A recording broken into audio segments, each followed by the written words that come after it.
He almost wasn't French. Corsica was sold to France in 1768, 1 year before Napoleon Bonaparte was born. He grew up speaking Corsican, a dialect of Italian. His name at birth was Napoleone Bonaparte. He hated the French. He wanted Corsican independence. He once wrote that he could never love the people who had conquered his homeland. And then he became the most powerful man in France. The military academy records describe him as geography, excellent; mathematics, excellent; general conduct, taciturn and solitary; passionate about study. This student will go far if circumstances allow. His circumstances would allow. But first, there were failures. He graduated 42nd out of 58 cadets at the École Militaire. Not because he wasn't intelligent, by all accounts he was brilliant, but because his family had recently lost their income, forcing him to finish the 2-year program in 1 year. He was rushed, underprepared.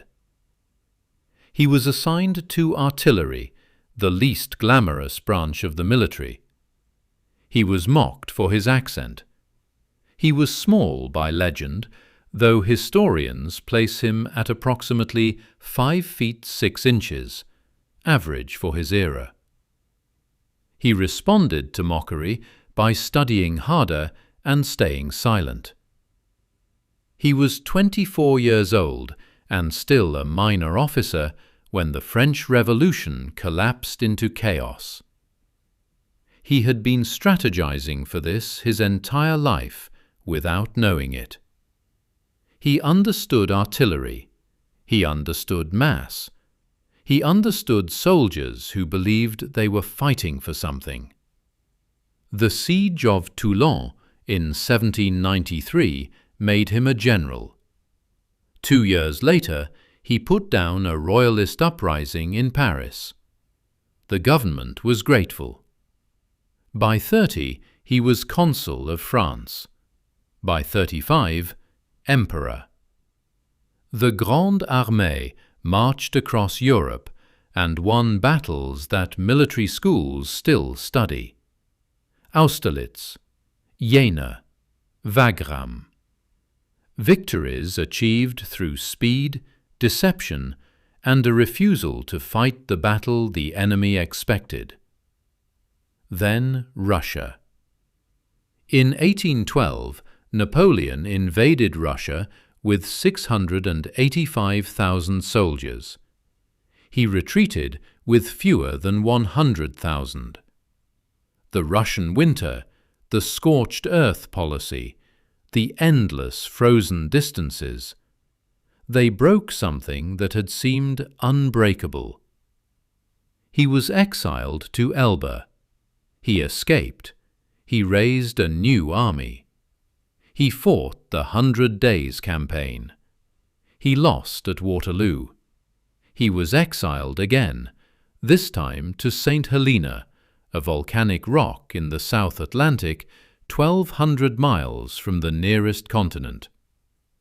He spent 6 years there, dictating his memoirs, constructing his legacy, and dying slowly of stomach cancer.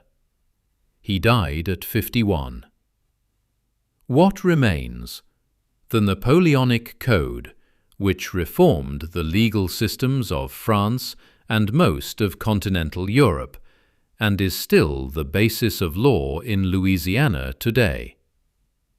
The reorganization of the French educational system.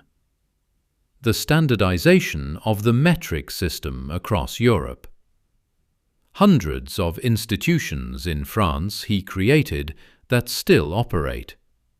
And a psychological term, the Napoleon complex. The idea that people who feel small overcompensate with ambition. He was not particularly small. The complex is real.